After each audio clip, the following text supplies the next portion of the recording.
और बहुत स्वागत आपका इस विशेष कार्यक्रम में। और इसमें हम ये कोशिश कर रहे हैं पता लगाने की कि बिहार चुनावों के नतीजे का आखिर इसका प्रभाव क्या है और इस परिणाम को किस तरह से लिया जाए, इसका एक विशेष विश्लेषण हम आपके सामने रख रहे हैं। और इसमें मेरे साथ बेहद अहम मेहमान जुड़े हुए हैं। हमारे साथ संजय बिंदल जी जुड़े हुए हैं, नेता हैं जेडीयू के, और आज तो जेडीयू की खास चर्चा होनी चाहिए।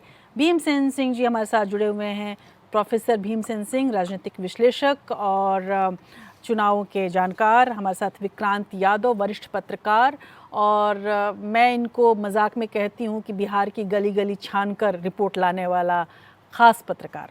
और इसके साथ साथ हमारे साथ जुड़ेंगे डॉक्टर अमनप्रीत कौर जुड़ रही हैं, राजनीतिक विश्लेषक हैं, और तमाम अन्य मेहमानों को जोड़ने का सिलसिला हमारा जारी रहेगा और उनसे पूछने का भी। और आगे बढ़ूं इसके पहले ज़रूरी है कि हम लोग देख लें कि आखिर बिहार चुनावों में स्थितियां कैसे कैसे बदलती रहीं। अगर वक्त की बात करें तो लगभग आधे दिन में जब पहुंचा आज का दिन, लगभग 12:30 बजे के आसपास 87 सीटों पर बीजेपी आगे रही, जनता दल 75 सीटों पर और राष्ट्रीय जनता दल 35 सीटों पर और लोक जनशक्ति पार्टी 20 सीटों पर। ये मोटा मोटी हिसाब रहा। और इसके अलावा अन्य जो है वो लगभग 15 सीटों पर रहे। इस पूरे जो आंकड़े आ रहे थे चुनाव आयोग के वेबसाइट्स पर और जो दिए जा रहे थे, उन सभी आंकड़ों में प्रशांत किशोर की जनसुराज पार्टी का कहीं नामो निशान नहीं रहा। इस बीच तमाम तरह की तस्वीरें आती रहीं, उत्साह की, जीत की, खुशी की, और एक दूसरे को लड्डू खिलाने की और एक दूसरे को तिलक लगाने की। लेकिन इन तमाम आंकड़ों के बीच जो एक बात स्थापित हुई, जो हम लोग भी जब बिहार घूम रहे थे और लगातार ये बातें लोगों से पूछ रहे थे, तो एक मूड सा बन रहा था नीतीश कुमार के प्रति। उनको लेकर नाराज़गी नहीं थी, चाहे बीजेपी को लेकर भले नाराज़गी आ भी जाए, उनको लेकर नाराज़गी नहीं थी। यहाँ तक कि जो ये कहा जाता था कि वादे पूरे नहीं हुए, तो आज वहाँ की बिहार की जो जनता थी, आम जनता, वो तपाक से बोलती थी कि वो तो मोदी जी ने कहा था कि इतने पैसे आएंगे बिहार में, नीतीश बाबू ने तो बहुत काम किया। संजय बिंदल जी, इसको आप एक कॉम्प्लीमेंट की तरह भी ले सकते हैं कि नीतीश कुमार का जादू अभी भी सर चढ़कर लोगों के बोल रहा है। लेकिन यहीं पर एक सवाल ये भी है कि जब शुरुआत किया था हम लोगों ने आज दिन का, तो ऐसा लग रहा था कि जेडीयू नंबर 1 पार्टी बन के उभरेगी और नंबर 2 बीजेपी रहेगी। अब जेडीयू नंबर 2 की ओर जा रही है और लगातार उसके आंकड़े गिर रहे हैं और बीजेपी के बढ़ रहे हैं। क्या ये माना जाए कि जेडीयू का साथ बीजेपी को तो बहुत भाया और उसका लाभ सीधे सीधे बीजेपी को मिल रहा है, लेकिन जेडीयू को कहीं ना कहीं नुकसान बीजेपी के साथ का उठाना पड़ा है? मैं केवल सीटों की बात कर रही हूँ। ये तमाम जीत में तो आप जीत तो रहे ही हैं, पर सीटों के आंकड़ों में जेडीयू को नुकसान हो। देखिए, ऐसा नहीं है। अगर हम सीटों की बात करें तो बीजेपी के साथ हमारा अभी हम लोग 75 सीट्स लेकर आए हैं, लगभग जो अभी आंकड़े दिखा रहे हैं क्षेत्र के। एक माइक जी। अभी जो हम इस बार सीटें लेके आए हैं, लास्ट बार में हमारी 43 थी जी, तो ये नहीं कह सकते कि हम लोग सीटें हमारा नुकसान हुआ है। सीटें हमारी बढ़ रही हैं। अभी जो चुनाव के आंकड़े दिखाई दे रहे हैं, हम लोग क्षेत्र के करीब हमारे को भी जो दिखाई दे रहा है, और हम लोग कर्म में विश्वास करते हैं। और जो यहाँ पे हमारे को सीटें मिली या बढ़ रही हैं, ये नीतीश जी के प्रति प्यार था लोगों का, और लोगों का था कि हमें कुछ करना है। पहले से अधिक हम लोग यहाँ पे सीटें लेकर आए, और उम्मीद है जो भी हमें जनता ने हमें आदेश दिया या हमको जो भी सीटें दी, ये उनका प्यार है और हम लोग बढ़ के आए। और नीतीश जी और मोदी जी की जोड़ी दोनों ने मिलकर कमाल किया है, किसी एक को नहीं कह सकते। तो आगे ये जोड़ी बनी रहेगी, आगे भी ये जोड़ी निश्चित बनी रहेगी, बिल्कुल। और दूसरी बात, अभी हमको शीर्ष नेतृत्व ने यूपी के लिए, क्योंकि मैं यूपी से हूँ, यूपी के लिए भी तैयारी करके बोला हुआ कि यूपी में तैयारी कीजिए। तो 2027 में हम यूपी में भी एनडीए के साथ मिलकर चुनाव लड़ेंगे इस बार। पर ये माना जा रहा है कि यूपी वाले जो हैं उनका कमाल है इस जीत में, उनका जो है, उनकी जो हिस्सेदारी है वो कहीं ज़्यादा है। और यूपी के जो योगी जी थे, वो जब गए वहाँ पर तब माहौल बदला है। विनय जी हमारे साथ जुड़े हुए हैं, हमारे मैनेजिंग एडिटर भी हैं और वरिष्ठ पत्रकार हैं और काफ़ी गहरी नज़र रखते हैं। विनय जी, क्या ये माना जाए कि एक ये थियरी भी आ रही थी कि मोदी से तो नाराज़गी थी बीजेपी के नेताओं की, अगर हम बात करें तो मोदी के भाषणों में वो असर नहीं आ रहा था जो योगी के भाषण में था, और बहुत सारा हिस्सा बिहार का जो है वो यूपी से लगता है, और वहाँ के अगर लोगों से बात की जाए तो वो तपाक से कहते हैं कि भाई बिहार में भी एक योगी टाइप का ही मुख्यमंत्री चाहिए, तब सुधार हो जाएगा और जो अराजकता है वो ख़त्म हो जाएगी। योगी के जाने का फ़ायदा ये हुआ कि बिहार में ध्रुवीकरण में आसानी हुई और हिंदू जो है वो एकजुट हो पाए तमाम जाति से ऊपर उठकर। क्या आप ऐसा मानते हैं? देखिए, सबसे बड़ी बात जो बिहार के चुनाव में देखने को मिली है उसमें नीतीश कुमार का फैक्टर सबसे अलग हटकर सामने आया है। जहां तक स्टार कैंपेनर की बात की जा रही है, जाहिर सी बात है कि केंद्रीय नेतृत्व में अमित शाह और नरेंद्र मोदी को छोड़ करके जो सबसे पॉपुलर चेहरा था एनडीए और बीजेपी की तरफ से, वो बाहरी तौर पर योगी आदित्यनाथ जी, जिनके रैलियों में बड़ी संख्या में भीड़ हुई, बुलडोजर मॉडल की चर्चा भी हुई। लेकिन बिहार का जो चुनाव है कमोबेश नीतीश कुमार के इर्द गिर्द घूमा। अगर आप देखेंगे कि 3 महीने पहले तक नीतीश कुमार की बीमारी की चर्चा होती थी, उनके एबनॉर्मल हरकत की चर्चा हुआ करती थी, लेकिन चुनाव जैसे जैसे करीब आया वो कहीं न कहीं जो विपक्ष था, जो पहले उनकी बीमारी को मुद्दा बनाता था, बाद में वो रिवर्स करके केंद्रीय नेतृत्व बीजेपी पर हमला बोलने लगा, जन अधिकार यात्रा, वोट बैंक के अधिकार यात्रा निकालने लगा, उसमें वो कहीं न कहीं मात खाया है। और सबसे बड़ी चीज है कि जहां एक तरफ प्रशांत किशोर की इमेज बन गई कि वो भारतीय जनता पार्टी और अपर कास्ट का वोट काटने के लिए मैदान में है, वहीं ओवैसी को लेकर चर्चा रही कि वो कहीं न कहीं महागठबंधन का वोट काटने की कोशिश कर रहे हैं। इस आमने सामने की लड़ाई में सीधे तौर पर जो सामान्य मतदाता था, जिसने बिहार को पहले का दौर भी देखा है, बीच का दौर जो चल रहा है इसकी भी समीक्षा उसने की है, उसको लगा कि अगर हमें डेवलपमेंट को फोकस करना है तो नीतीश कुमार का चेहरा ज्यादा बेटर है। क्योंकि बीच में एक खबर ये भी आई कि अगर बीजेपी ज्यादा मार्जिन से चुनाव जीतती है और जेडीयू कम आती है तो मुख्यमंत्री का चेहरा बदल सकता है। तो ऐसे में बिहार की मैं अभी भी कहूंगा कि भले सबसे बड़े दल के तौर पर भी बीजेपी दिखाई दे रही है, लेकिन चौंकाने वाले जो परिणाम है वो नीतीश कुमार को लेकर के हैं। क्योंकि प्रशांत किशोर ने तो कह दिया था कि अगर 30 सीट से ज्यादा जीतेंगे तो हम राजनीति से संन्यास ले लेंगे। तो ऐसे परिस्थिति में एनडीए ने, जाहिर सी बात है कि ज्यादा मेहनत की है, ज्यादा ताकत झोंकी है। सबसे बड़ी जो बुरी खबर है वो महागठबंधन के लिए है कि खुद तेजस्वी का जो करिश्मा जिस तरह पिछले चुनाव में था, इस चुनाव में नहीं चल पाया। कांग्रेस ने भी अच्छा परफॉर्म नहीं किया, वहीं एनडीए के सारे घटक दल बेहतर परफॉर्म किए हैं। तो स्टार कैंपेनर अपनी जगह है, लेकिन जो चेहरा था नीतीश कुमार का उसको बिहार की जनता ने स्वीकार किया है और उस पर मतदान। जी बिल्कुल।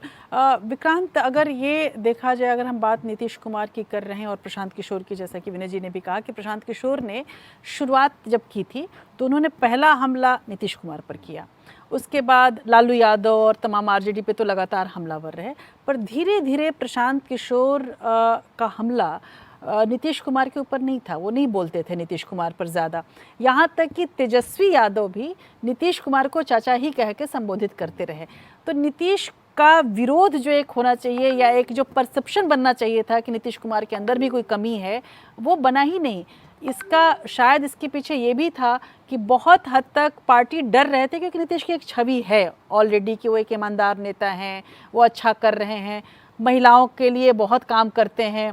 क्या आपको ये माना जाता है कि चूंकि तमाम लोग उन पर प्रहार नहीं करते थे, इसका लाभ नीतीश को मिला, और उसके तमाम घटनाओं के बाद भी जितनी रैलियां नीतीश ने चुपचाप की हैं, और उनकी रैलियों की खासियत एक ये थी कि वो 1-to-1 रैली कर रहे थे, छोटे छोटे भीड़ की रैली कर रहे थे, वो कोई बहुत बड़ा मजमा नहीं लगा रहे थे, इसका लाभ जेडीयू को मिला है? देखिए, मुझे लगता है जेडीयू को उसका लाभ मिला। और जो राजश्री जी आपने कहा ना कि हमला नहीं कर रहे थे, मुझे ऐसा लगता है कि वो अब बाद में जब विपक्ष अपनी कैलकुलेशन करेगा तो उसको समझ में आएगा कि उसका फ़ायदा हुआ या नुकसान हुआ। मुझे लगता है कि वो एक राजनीतिक भूल थी, क्योंकि तेजस्वी और आरजेडी के कैंप को कहीं ना कहीं ये लग रहा था कि जो सामाजिक न्याय की शक्तियाँ हैं उसके दो प्रतीक हैं, एक लालू यादव और एक नीतीश कुमार। तो नीतीश को कभी भी वो पूरा उस तरीके से हमलावर नहीं होते थे जिस तरह से आप अपने सामने वाले अपोजिशन पर हमलावर कदावर रहते हैं, तो कहीं ना कहीं उनके मन मस्तिष्क में ये था कि चुनाव के बाद शायद कोई ऐसी संभावना बने कि नीतीश कुमार फिर से पलटकर आरजेडी के साथ आ जाएं। और आरजेडी को कोई दिक्कत नहीं है नीतीश जी को मुख्यमंत्री बनाने में,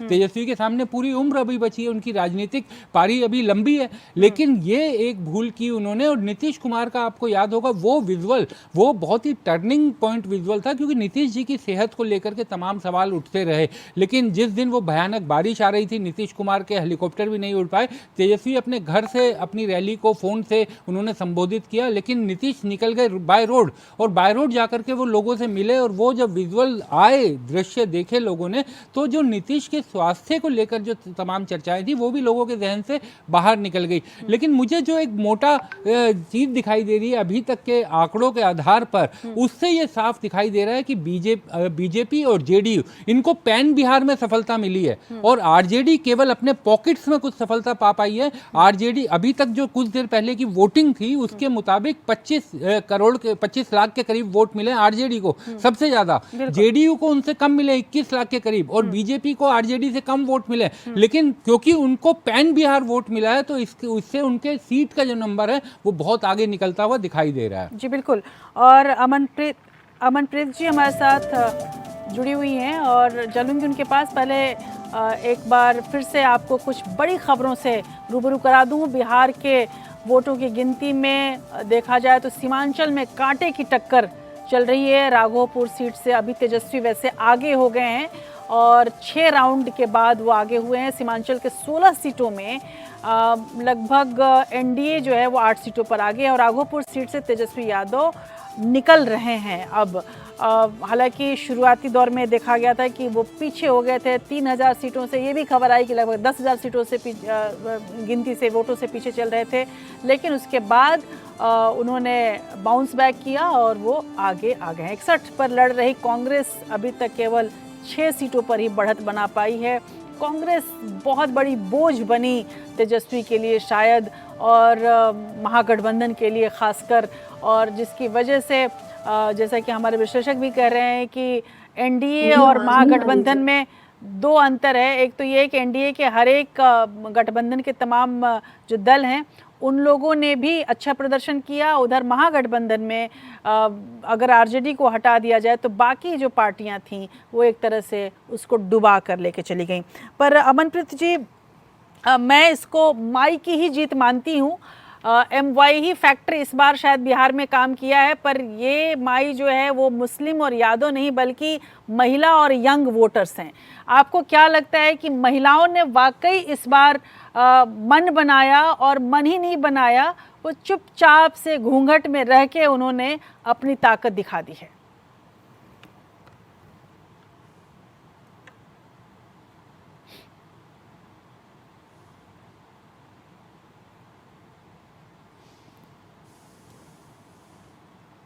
जी अमनप्रीत जी, आपको आवाज मिल रही है? अमनप्रीत जी तक ये आवाज़ अभी मैं फिर उनके पास जाऊंगी, लेकिन इस बीच में आपसे जानना चाहूँगी संजय जी, जैसा कि विक्रांत जी ने भी बताया और विनय जी भी बता रहे थे, और मैं आपको बता दूं कि जिनके बगल में आप बैठे हैं भीमसेन जी, वो नीतीश कुमार जी के बड़े ख़ास दोस्त हैं, और उन्होंने आते ही ये कहा था कि अरे कुछ नहीं नीतीश जीतेंगे। वो लालू यादव के भी दोस्त हैं। लेकिन नीतीश के लिए जब भीमसेन जी से बात हो रही थी तो उन्होंने कहा कि वो ईमानदार नेता है, उसने अपने बेटे को भी आगे नहीं किया। ये 4-5 ऐसी बातें हैं, बिंदु है, और यहाँ तक कि RK सिंह ने बड़े आरोप भी लगाए। उन्होंने कहा बिहार सरकार में ये हुआ वो हुआ, वो सब कुछ छुआ नहीं नीतीश जी को। और एक जो छवि बनाई गई कि वो बीमार हैं, वो अब उस स्थिति में नहीं है कि वो सत्ता चला सकें, लेकिन जिस तरह से उन्होंने प्रचार किया, जेडीयू पर उनकी पकड़ क्या मानी जाए कि अभी भी है उसी रूप में जिस रूप में नीतीश को हम लोगों ने पहले देखा है? एक तो ये सवाल है, क्योंकि पकड़ की बात इसलिए है कि कई महत्वाकांक्षी नेता जेडीयू में भी इस वक्त हैं जो अपने आप को आने वाले समय में जेडीयू का भविष्य के रूप में कम से कम दिल्ली में तो प्रोजेक्ट करते हैं। ऐसे में बहुत ज़रूरी है जानना कि अंदर कहीं घमासान तो नहीं होने वाला आने वक्त में। देखिए, नीतीश जी ने इस बार जो 100 रैलियों का आंकड़ा पार किया इस बार, जो कह रहे हैं पकड़ की बात करते हैं, क्योंकि उनका जो पहले स्वास्थ्य के प्रति लोगों का वो चल रहा था कि बहुत ज़्यादा स्वास्थ्य वीक है या मतलब इस लायक नहीं जो विपक्ष कर रहा था, लेकिन उन्होंने इस बार सबसे ज़्यादा रैलियों का रिकॉर्ड बनाया। और पकड़ की बात, इस बार उन्होंने टिकट्स वगैरह को लेके भी बहुत अपने तरह के सारा कुछ अपने आप मैनेजमेंट किया।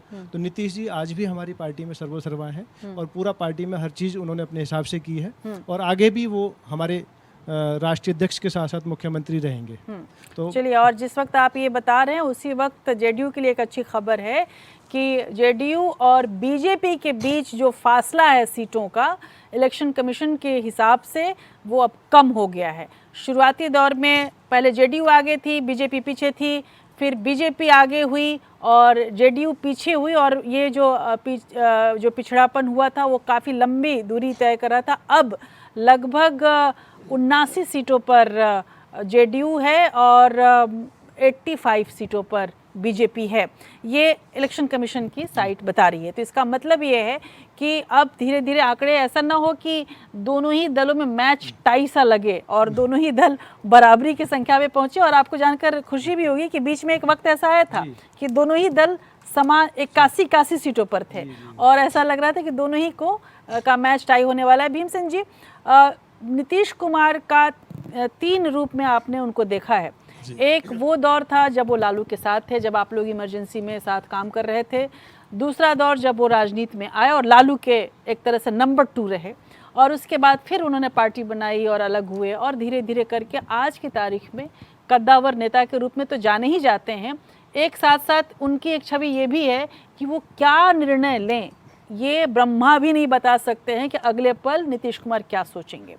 क्या आपको लगता है कि एक ऐसे चाणक्य की भूमि पर रहने वाला ये नेता बहुत सहज रूप से चल तो रहा है, लेकिन अभी भी बिहार में क्या कुछ हो साफ साफ पर कहा नहीं जा सकता आने वाले दिनों में? नहीं, मैं आपसे इसलिए असहमत हूँ कि जिस तरीके की बात आप कर रहे हो नीतीश जी का, ये इतने समझदार सुलझे हुए राजनेता हैं बिहार से। जंगल राज खत्म किया, विकास की प्रक्रिया शुरू हुई इनके समय में, सड़कें बनी। मैं तो बिहार का रहने वाला हूँ और उसमें भी आरा का बहुत बैकवर्ड डिस्ट्रिक्ट का, बैकवर्ड गांव का, सोन किनारे जो काम किया नीतीश जी ने, शराबबंदी करके तुमने कमाल ही कर दिया। इतना बड़ा फैसला ले लेना, मतलब मैं तो उनको सलाम करता हूँ। जो बिहार की औरतें, बिहार के परिवारों में खुशहाली का माहौल बना नीतीश जी के आने के बाद में। जंगल राज खत्म हुआ, विकास की सारी बातें हुई, सड़कें बनी, शराबबंदी हुआ और साथ में जिस तरीके से भ्रष्टाचार पर इन्होंने कंट्रोल रखा। आज एक भारतीय राजनीति में एक ऐसा पॉलिटिकल आदमी है जिस पर कोई दाग नहीं है भ्रष्टाचार का, जैसा दाग आज मोदी जी पर नहीं है। मुझे गर्व है कहने में कि जैसा विदाग हमारा प्रधानमंत्री है वैसा विदाग हमारा बिहार का मुख्यमंत्री रहा है, जो फिर मुख्यमंत्री बनने जा रहे हैं। चलिए देखते हैं। अमनप्रीत जी हमारे साथ है। अमनप्रीत जी, जैसा कि हमारे पैनलिस्ट भी कह रहे थे कि ये जीत और किसी की नहीं, महिलाओं की है। और मैं इसमें और जोड़ना चाहूँगी कि महिलाओं के अलावा ये यंग वोटर्स की भी जीत है, यानी MY फैक्टर काम कर रहा है। आप कैसे लेती हैं ये पूरे जो आंकड़े हैं इनको, और आने वाले समय में मैं ज़रूर जानना चाहूँगी कि महिलाओं का जो ये विश्वास है क्या वाकई कारगर रहेगा बिहार के भविष्य के लिहाज से? देखिए, इतने सालों बाद जो वोटिंग हुई है दोनों चरणों में, सबसे बड़ा यही है कि महिलाएं तो आगे आई हैं, क्योंकि महिलाएं तो जब से शराबबंदी हुई है तब से नीतीश जी की कायल हैं। तब से वो चाहती है कि हमारा CM ऐसा ही होना चाहिए और उनको इतना प्यार करती हैं, भर भर के वोट दिया। 71% उनका जी 71% उनका जो वोटिंग परसेंटेज रहा है महिलाओं का। महिलाएं बहुत अच्छे से लाइनों में नजर आई हैं। और उसके साथ ही यंग वोटर्स की हम बात करें, यूथ की बात करें, तो यूथ को मुझे लगता है कि जो 1 करोड़ का जो उन्होंने बोला है कि हम रोजगार देंगे, रोजगार के साधन मुहैया करवाए जाएंगे, तो क्योंकि वहां के बच्चे बेरोजगारी से बड़े ही परेशान हैं। उन्होंने देखा कि जब वो एग्जाम देने जाते हैं तो उनपे लाठियां बरसाई जाती हैं, नौकरी मांगने जाते हैं तब भी लाठियां बरसाई जाती हैं, पेपर देने जाते हैं तो पेपर लीक हो जाते हैं। तो अपने फ्यूचर को लेके वो एक ऐसी सरकार चाहते थे जो उनको संसाधन दे, जो उनको रोजी रोटी रोजगार दे। तो इसलिए मुझे लगता है नीतीश जी ने जो वादे उनके साथ किए, क्योंकि नीतीश जी ने पहले भी जो 10-10 हजार महिलाओं के खाते में दिया है, उसके साथ उन्होंने दिखा दिया है कि वो जो प्रॉमिस कर रहे हैं उसको पूरा भी करेंगे आने वाले समय में। तो चलिए। मुझे लगता है कि जो नीतीश कुमार जी ने शराबबंदी की, उसके साथ महिलाएं बढ़ चढ़ के उनको वोट करती हैं, और अगर उन्होंने रोजगार देने की बात करी है, फैक्ट्रीज लगाने की बात करी है, तो युवा लोग जो हैं वो उनके साथ जुड़े, और भी उत्साह के साथ जुड़े, और उन्होंने अपना उत्साह जो है, अपना प्यार जो है वो वोट के जरिए दिखा दिया। जी। पहले हम बोलते थे वाईएम फैक्टर ज्यादा प्लस मुस्लिम, अब हम बोलेंगे कि महिला प्लस यूथ। जी, ये जेनजी का जो आगे बढ़ के आना है, वोटों में बहुत बढ़ चढ़ के हिस्सेदारी दिखाना और बम्पर वोटिंग कराना, उसका ही रिजल्ट है कि आज नीतीश कुमार इतने अच्छे रिजल्ट के साथ आगे आ रहे हैं। चलिए, अगर हम वोट परसेंटेज की बात कर लें तो इस वक्त जो वोट परसेंटेज इलेक्शन कमीशन के साइट के हिसाब से जो दिख रहा है, और वो है बीजेपी को 21.35% वोट मिला है, और यहाँ तक कि नोटा को भी 1.84% नोटा है। जेडीयू को 18.87% वोट मिल रहा है, और उसके साथ साथ कांग्रेस को 8% और एलजेपी को 5%, और साथ में अगर हम आरजेडी की बात करें तो आरजेडी को 23% वोट मिला है।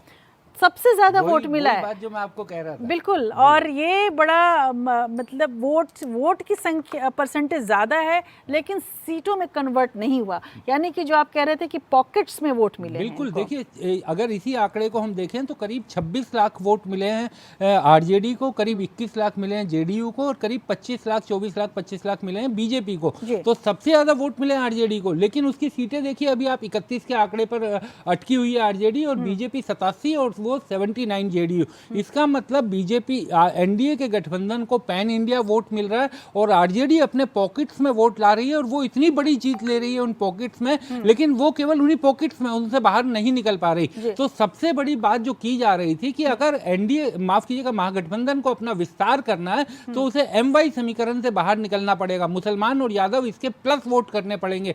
इसका मतलब वो प्लस वोट नहीं हो पाया, और जिन वोटों पर उम्मीद कर रहे थे तेजस्वी यादव की जैन जी, और जो फर्स्ट टाइम वोटर्स हैं, जो युवा वोटर्स हैं, जिन्हें जो रोजगार चाहते हैं वो उनके साथ जुड़ेंगे, शायद उसमें वो सफल नहीं हो पाए हैं। बिल्कुल विनय जी, ये अगर हम परसेंटेज की जब हम बात कर रहे हैं, और जैसा कि विक्रांत ने बताया कि ये आरजेडी को वोट ज़्यादा मिला लेकिन सीटों में कन्वर्जन नहीं हुआ, इसके पीछे क्या ये भी माना जाए कि आरजेडी के पास जो उम्मीदवार थे उनकी भी एक कमी ही रही है?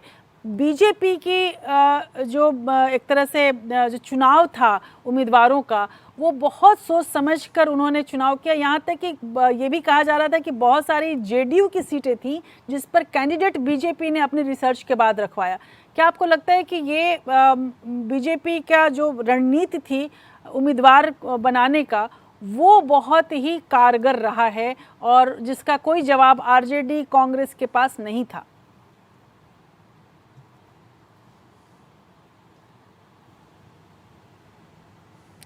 विनय जी, आप तक आवाज आ रही है मेरी?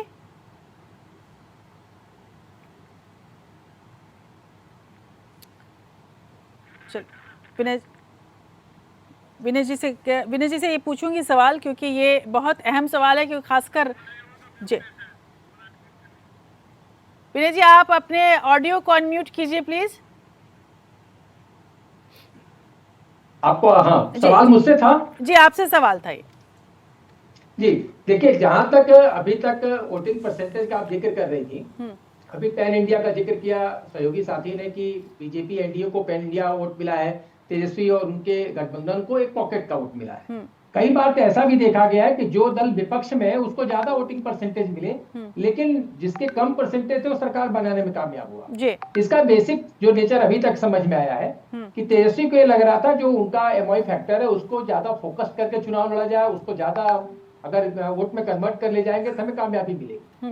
दूसरी तरफ जो लगातार एक एजेंडा जो अनचाहे लोग निकाल देते हैं, कभी मंदिर के अगेंस्ट बोल गए, कभी किसी के अगेंस्ट बोल गए, कभी छठ के अगेंस्ट बोल गए, और बिहार अपने आप में एक जागरूक राज्य है, और ऐसे समय पे चुनाव हुआ जब छठ का माहौल गर्म था पूरे बिहार में। पहला फेज तो तुरंत छठ के बाद हुआ। ज्यादातर लोग जो बाहर रहते थे वो सब लोग बिहार लौटे थे अपने छठ के पर्व को मनाने के लिए। तो ये जो फैक्टर था सनातन हिंदू और उसमें भी डेवलपमेंट, क्योंकि बिहार का सबसे बड़ा मुद्दा पहले भी और आज भी पलायन रहा है। प्रशांत किशोर ने भी जो मुद्दे गर्म किए थे पलायन को लेके किए थे कि बिहार में रोजगार नहीं है, जिसके चलते लोगों को बाहर जाना पड़ता है। एक उम्मीद दिखी कि नीतीश कुमार ऐसे ऐसे काम करते गए, क्योंकि नीतीश कुमार का कोई विरोध नहीं हो रहा था पूरे चुनाव में। सबने कहा कि जिस तरह से उनको बिहार मिला था उससे ज्यादा उन्हें बेटर काम करके दिया है, और एक उम्मीद जगाई नीतीश कुमार ने कि आने वाले समय में और वो बेहतर रोजगार की संभावनाएं तलाशेंगे और डिलीवर करने की कोशिश करेंगे बेरोजगारों के बीच में।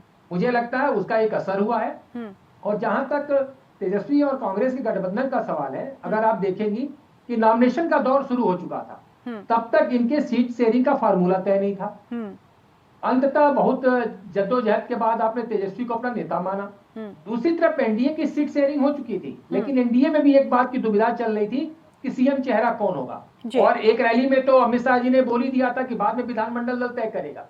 लेकिन वो फार्मूला आमतौर पर बिहारी को लग रहा था कि आज भी बिहार में नीतीश कुमार से बड़ा चेहरा कोई नहीं है, चाहे वो डेवलपमेंट के नाम पर, चाहे करप्शन फ्री गवर्नमेंट के नाम पर। वो मुद्दा ज्यादातर हिट हुआ है और इस पर अब विचार करना पड़ेगा बाकी सहयोगी महागठबंधन के सदस्यों को कि केवल इस बात का आरोप लगा देने से कि वोट चोरी हो गया, वोट नाम काट दिया गया। इनके बीएलओज थे, जगह जगह बूथ एजेंट थे पार्टियों के, इन्होंने आखिर सक्रिय भूमिका क्यों नहीं निभाई कि अगर नाम किसी के कट रहे थे तो जुड़वाने की जिम्मेदारी पॉलिटिकल पार्टी के बूथ एजेंटों की भी है, और गलत नाम अगर जुड़े हुए हैं तो उसको कटवाने की भी जिम्मेदारी है। तो कहीं ना कहीं विपक्ष मुद्दों से ज्यादा इधर उधर के मुद्दों में भटका रहा, जमीन पे उसने काम नहीं किया। उसके जो वर्कर थे ठीक से इन्वॉल्व नहीं हो पाए चुनाव में, जिसका ये चुनाव परिणाम हमको देखने को मिल रहा है। बिल्कुल। और अमनप्रीत जी, आमतौर पे पिछले जो चुनाव हुए उसमें बड़ी चर्चा हुई फ्रीबीज की। बिहार में जो इस बार तमाम दलों ने जो वायदे किए हैं, उन वायदों का तेवर थोड़ा बदला हुआ था। उसको पहले जैसे आपको याद होगा जब पिछला चुनाव था और जब प्रधानमंत्री मोदी गए थे वहाँ पर सहयोग देने के लिए, तो उन्होंने बड़े ही कैजुअल वे में बोला था कि कितना चाहिए तुम्हें, इतने करोड़ या इतने करोड़, और जनता चिल्ला रही थी कितने करोड़ चाहिए, और फिर वो ठीक है चलो दिया। तो ऐसा लग रहा था जैसे बिहार एक फ्यूडल मेंटालिटी का स्टेट माना जाता है, उसी तर्ज पे वो जैसे बोले थे, जिसको बाद में बड़ी शिकायत भी हुई। अभी इस बार जब देखा गया है कि चाहे वो फ्री बिजली की बात हो, 2.5 करोड़ रोजगार प्लान की बात हो, या फिर पलायन को रोकने की बात हो, फैक्ट्रीज को वापस बिहार लाने की बात हो, इसका वादा नीतीश कुमार के तो भाषणों का कम से कम आकलन किया ही जा सकता है, क्योंकि बीजेपी के तमाम बड़े नेताओं का जो भाषण का अगर आकलन करेंगी आप, तो वो ज़्यादातर हिंदू मूल्यों, सनातन मूल्यों पर आधारित था, और विकास की बातें उसमें अगर 10% थी तो 90% कुछ और बातें थी। लेकिन नीतीश कुमार इस बात पर अड़े रहे कि अगर ये होगा तो मैं ऐसे ऐसे करूँगा, और वो उनकी बातों का वो जो कन्विक्शन है, वो फ्री बीज को भी ऐसा लग रहा था कि वो वादा नहीं कर रहे हैं, वो एक प्लान दे रहे हैं, बिहार के फ्यूचर का एक प्लान दे रहे हैं। क्या इसका लाभ नीतीश कुमार को और जेडीयू को मिला, जिसकी वजह से एनडीए आज इस स्थिति में रहे?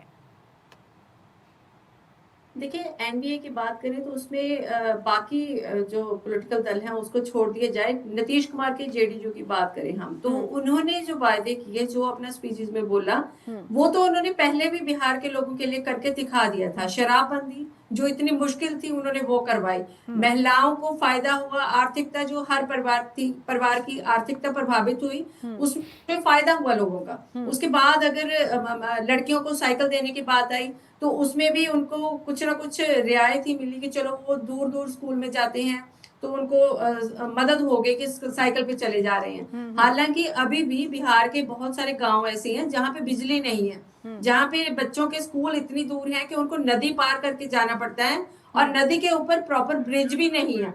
बहुत सारे वीडियो आपने भी देखे होंगे कि रस्सी का ब्रिज बना हुआ है टेम्परेरी। आप ये बात आगे बढ़ाएंगे, पहले अखिलेश यादव का बयान देख लेते हैं। अखिलेश यादव का बयान आया है बिहार चुनाव के रुझानों पर, और एक बड़ी खबर है। अखिलेश, गौरतलब है कि अखिलेश बहुत मुखर रहे। उन्होंने कहा कि चुनावी साजिश एक तरह से है ये, और उसका भंडाफोड़ हो चुका है।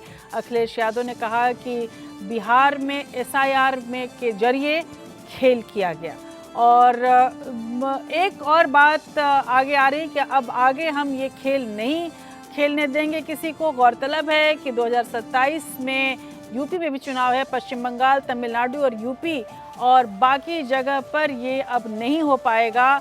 और सीसीटीवी की तरह हमारा पीपीटीवी मतलब पीडीए प्रहरी जो है वो लगे रहेंगे चुनावी तमाम बूथों पर, और भाजपाई मंसूबों को हम नाकाम करेंगे और पीडीए नाकाम करेगा। अखिलेश यादव का एक बड़ा बयान। अखिलेश यादव बहुत मुखर रहे बिहार चुनाव में, और जाहिर सी बात है कि उनको आने वाले वक्त की भी चिंता है। और एक बड़ा मसला रहा है एसआईआर, इसमें कोई शक नहीं कि एसआईआर जो है वो ऐसा मसला बन के उभरा जिसने हर एक भारतीय के मन में जो भी एक तरह से डेमोक्रेटिक प्रोसेस का हिस्सेदार होते हैं उनके मन में बहुत तरह के सवाल उठाते रहे। इसमें कोई शक नहीं कि आज आंकड़े जो कह रहे हैं और प्रजातंत्र में इन आंकड़ों का विश्लेषण हम कर रहे हैं और उस पर विश्वास भी कर रहे हैं। लेकिन विक्रांत, एक अगर एसआईआर की बात हम करें और जो जिस तरह से राहुल गांधी ने तमाम प्रेस कॉन्फ्रेंसेस किए और आंकड़ों के जरिए दिखाया था, क्या ये माना जाए कि ये जो खुलासे थे वो खुलासे होने में एक तो वक्त लगा और उस चीज़ को नीचे तक समझाना इनके लिए संभव नहीं था, और एसआईआर ने कास्ट कॉम्बिनेशन को तोड़ने में कोई भूमिका नहीं निभाई? देखिए, मुझे फिर भी ये लगता है राष्ट्रीय जी कि किसी भी लोकतंत्र के लिए, और भारत तो इतना खूबसूरत लोकतांत्रिक देश है, हमारे लोकतंत्र की मिसालें दी जाती हैं, तो अगर एक भी वोट चोरी या एक भी वोट गड़बड़ की बात की जाती है तो चुनाव आयोग का ये दायित्व बनता है, उसकी जिम्मेदारी बनती है कि वो उन सवालों का जवाब दे। लेकिन आप देखिए, इतने सवाल उठे, इतने विपक्ष की तरफ से सवाल उठाए गए, चुनाव आयोग की तरफ से कभी कोई इस तरीके का स्पष्टीकरण नहीं आया जिनसे उन सवालों का जवाब मिले। विपक्ष आरोप लगाता है तो बीजेपी जवाब देती है चुनाव आयोग की तरफ से। तो चुनाव आयोग की साख पर भी एक बड़ा संकट है, और ये किसी भी तरह से लोकतंत्र के लिए मुझे लगता है कि ये उचित नहीं है। और चुनाव आयोग को इस मसले पर अगर विपक्ष सवाल उठा रहा है, राहुल गांधी ने अपना जो हरियाणा के बारे में जिस तरीके से अपनी पूरी प्रेस कॉन्फ्रेंस की, उससे पहले महाराष्ट्र और बाकी जगह, उन सब चीज़ों का जवाब देना चाहिए चुनाव आयोग को, और एक सिस्टमैटिक जवाब देकर हर व्यक्ति के जहन के जो उनके सवाल हैं उनको पूरी तरीके से खत्म करना चाहिए। तो इस बार भी, और अखिलेश यादव ने अभी जो ट्वीट किया है, निश्चित तौर पर जो आगामी चुनाव है, तमिलनाडु तो सुप्रीम कोर्ट पहुंच चुका है इसको रुकवाने के लिए, बंगाल में भी ममता दीदी कह रही हैं कि हम इन्हें नहीं होने देंगे।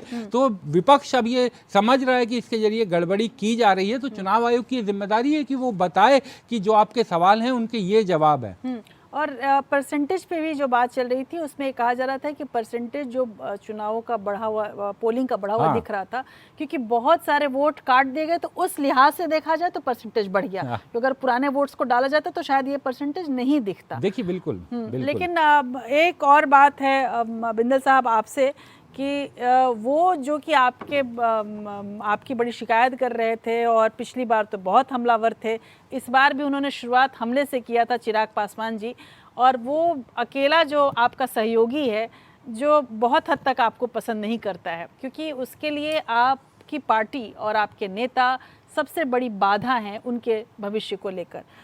अभी स्ट्राइक रेट की अगर मैं बात करूं, और इस वक्त अगर देखा जाए तो लोक जनशक्ति पार्टी और ख़ासकर उसका सारा श्रेय बहुत हद तक चिराग पासवान को जाता है। इसको एक तरह से सबसे ज़्यादा स्ट्राइक रेट है उनका, और ऑलमोस्ट 100% कहा जाएगा कि उन्होंने अपनी बढ़त बना के रखी। क्या आपको लगता है कि आने वाले समय के लिए जेडीयू की लिए बड़ी चुनौती है एलजेपी?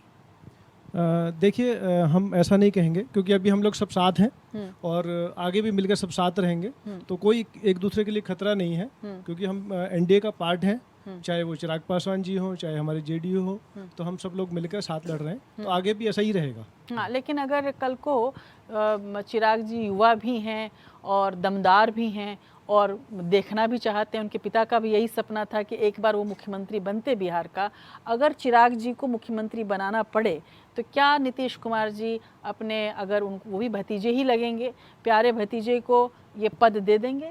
नहीं, अभी तो एक्चुअली क्या 25 से 30 फिर से नीतीश, अभी तो इस बार 25 से 30 में नीतीश जी मुख्यमंत्री बन रहे हैं। हाँ। और वो सब आगे का है, आगे देखा जाएगा जैसे भी होगा। मतलब अभी चिराग का कोई फ्यूचर आप बिहार में नहीं देख रहे? अभी देखो, ये सब शीर्ष नेतृत्व तय करेगा, इसके लिए मैं ज़्यादा कुछ नहीं कहना चाहूँगा। चलिए, लेकिन चिराग चिराग पासवान का एक बेहद अच्छा स्ट्राइक रेट है और ये आप कुछ तस्वीरों में देख पाएंगे कि कौन जीत रहा है, कौन हार रहा है। और सम्राट चौधरी अपनी सीट से आगे चल रहे हैं और उनकी जो भिड़ंत है तेजस्वी यादव आगे चल रहे हैं। और इसको अगर कुल मिलाकर समझा जाए तो ये अपने आप में बहुत इंटरेस्टिंग लड़ाइयाँ आप देख पा रहे हैं कि किस तरह से एक दूसरे से लोग भिड़ रहे हैं। पर इसमें जो सारे आंकड़ों में आप जब देखेंगे तो इसमें सबसे ज़्यादा जो ये वर्सेजेस हैं उसमें आपको बढ़त उन तमाम लोगों की है जो बीजेपी से हैं या कमल पर लड़ रहे हैं। और जिसका इंटरेस्टिंग आंकड़ा इस वजह से भी ये माना जा रहा है कि अब मैं अगर बिहार की तस्वीर देख रही हूँ, जिस वक्त मैं आपसे बात कर रही हूँ उस वक्त बिहार की तस्वीर देख रही हूँ, और बिहार के मैप को अगर आप देखेंगे तो धीरे धीरे अब उसमें भगवा रंग बढ़ता जा रहा है।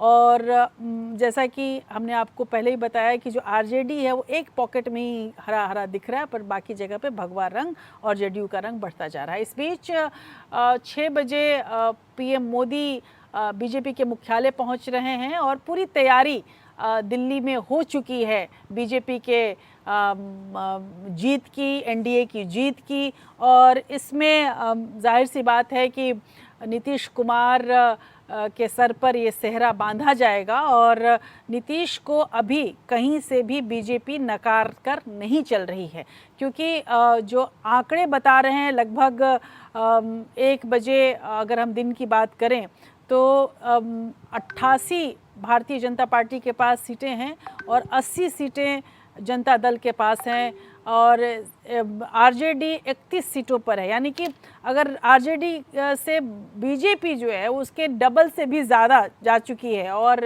यही हाल जेडीयू का भी है। और लोक जनशक्ति पार्टी 21 सीटों पर आगे है और ये अब धीरे धीरे कन्वर्जन होने जा रहा है जीत में। आंकड़े जो है अब जीत में बदल रहे हैं, अन्य जो है वो साथ में आगे हैं। अब एक इन तमाम उसके बीच में कुछ फैक्टर थे। ये शब्द ही वोट कटवा शब्द जो आया था वो बिहार की राजनीति से ही उभरा था और ये इस बार के जो चुनाव में देखा जाए तो सबसे ज़्यादा भूमिका अगर रही है तो वोट कटवा पार्टी की या वोट कटवा नेताओं की, नामों की रही है। क्या मैं ये बात अमनप्रीत जी से करना चाहूँगी कि अमनप्रीत जी, इस बार अगर आप लिस्ट जोड़ लें तो प्रशांत किशोर हैं, AIMIM हैं और इसके अलावा बसपा और आपने भी सभी सीटों पर अपने उम्मीदवार खड़ा किए। क्या ये माना जाए कि ये जो छोटे बड़े दल जो वोट कटवा के रूप में उभरे और जिसका नुकसान बीजेपी को तो कुछ भी नहीं हुआ, ये तमाम दल इसमें से मैक्सिमम ऐसे थे जो बीजेपी के खिलाफ लड़ रहे थे, लेकिन उन सभी ने नुकसान महागठबंधन को किया, विपक्ष को किया। अमनप्रीत जी तक ये मेरी शायद आवाज़ नहीं पहुंच पा रही है। विक्रांत, आप इसको कैसे देखते हैं कि ये जो पूरा नुकसान है, प्रशांत किशोर का नुकसान देखिए आप, तमाम ये जो सभी ने मिलकर और जैसे महागठबंधन को नीचे खींच लिया है। देखिए, बिल्कुल जो आंकड़े अब दिखाई दे रहे हैं, फाइनल टैली भी उसी तरफ जाएगी। और अब जब ये खबर आ गई है कि प्रधानमंत्री जी जा रहे हैं बीजेपी मुख्यालय 6 बजे, तो ये मान लिया जाना चाहिए कि आधिकारिक तौर पर बीजेपी और एनडीए गठबंधन ने ये स्वीकार कर लिया है कि उनकी बड़ी जीत हो गई है। और निश्चित तौर पर प्रशांत किशोर का ग्राफ तो देखिए उसी दिन गिर गया था जिस दिन उन्होंने ये कहा था कि वो चुनाव लड़ेंगे, राघोपुर गए और उसके बाद वो राघोपुर से चुनाव नहीं लड़े। उसके बाद से उनका चुनाव प्रचार उठ ही नहीं पाया और तमाम जगह से ये इस तरीके की बातें सामने आई। लेकिन निश्चित तौर पर प्रशांत किशोर ने जिस तरीके की बातें की थी, जो वायदे किए थे, वो एक नई दिशा, एक पॉजिटिविटी बिहार के चुनाव में लाने की कोशिश थी। लेकिन जनता ने जिस तरीके से नकारा है, तो ये साफ दिखाई देता है कि जनता अभी नीतीश कुमार पर ही सबसे ज़्यादा भरोसा करती है, उन्हीं के साथ रहना चाहती है। और इस चुनाव में अगर हम 2-3 महीने पहले की बात करें तो नीतीश कुमार एक कमज़ोर कड़ी दिखाई दे रहे थे, लेकिन जिस तरीके से नीतीश कुमार का जादू चला है और जनता ने भरोसा दिखाया है तो साफ दिखाई दे रहा है कि 2025 के चुनाव को नीतीश कुमार के कारण ही याद रखा जाएगा। जी बिल्कुल। और बिंदु साहब, इसके पहले कि मैं एक ब्रेक लूँ, एक सवाल मेरे मन में और आ रहा है। जब सुबह चर्चा हो रही थी तो ये भीम सिंह जी से पहले ये सवाल पूछते उसके बाद आप पर लाऊंगी। भीम सिंह जी, आपने एक बात कही जो बड़ी पते की बात थी कि नीतीश कुमार इस वक्त शायद भारत में अकेला ऐसा नेता है, वरिष्ठ नेता, जो क्षेत्रीय दलों के अस्तित्व में विश्वास रखता है और उसको वो मर्ज नहीं करता। न जाने कितने ऐसे चांसेस आए जिसमें तमाम नेता और तमाम दल जो बीजेपी में बिल्कुल वो मिल गए या तमाम अन्य दलों में मिल गए, उन्होंने एक अलग पहचान बनाई और क्षेत्रीय दल के रूप में अपने आप को कायम रखा। आपको ऐसा लगता है कि नीतीश की ये आदत है कि क्षेत्रीयता का जो महत्व है वो इसको समझते हैं और इसके महत्व को बनाए रखेंगे? आप भविष्य में ऐसा देख रहे हैं?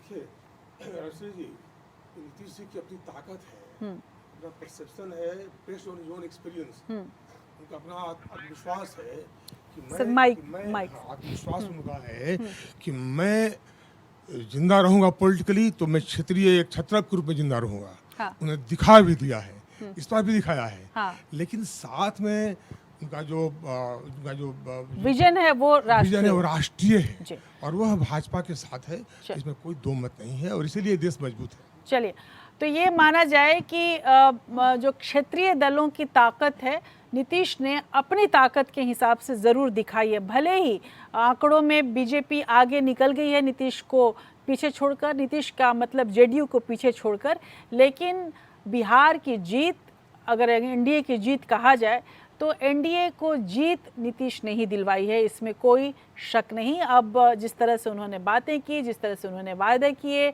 उनकी बातों ने बिहार की जनता को ये समझाया कि जिसने शराबबंदी कर दी है, जिसने बिहार की तस्वीर बदलने की एक नई कोशिश की है, महिलाओं को पैसा दिया है, वो आने वाले समय में वो सब कुछ पूरा करेगा जो वो कह रहा है। और इसके साथ साथ एक और बहुत बड़ा फैक्टर काम कर रहा है कि बीजेपी ने चाहे कुछ भी किया हो न किया हो, डबल इंजन की सरकार कही हो, तेजस्वी यादव ने चाहे कोई भी वायदे किए हो न किए हो, नीतीश कुमार ने ये ज़रूर लोगों को समझाने में, क्योंकि बिहार की जनता बहुत संवेदनशील जनता है, बुज़ुर्गों का सम्मान करने वाली जनता है, नीतीश कुमार ने एक परोक्ष रूप से ज़रूर समझाया कि मैं आप लोगों का हूँ और ये मेरी आखिरी लड़ाई है, आखिरी चुनाव है।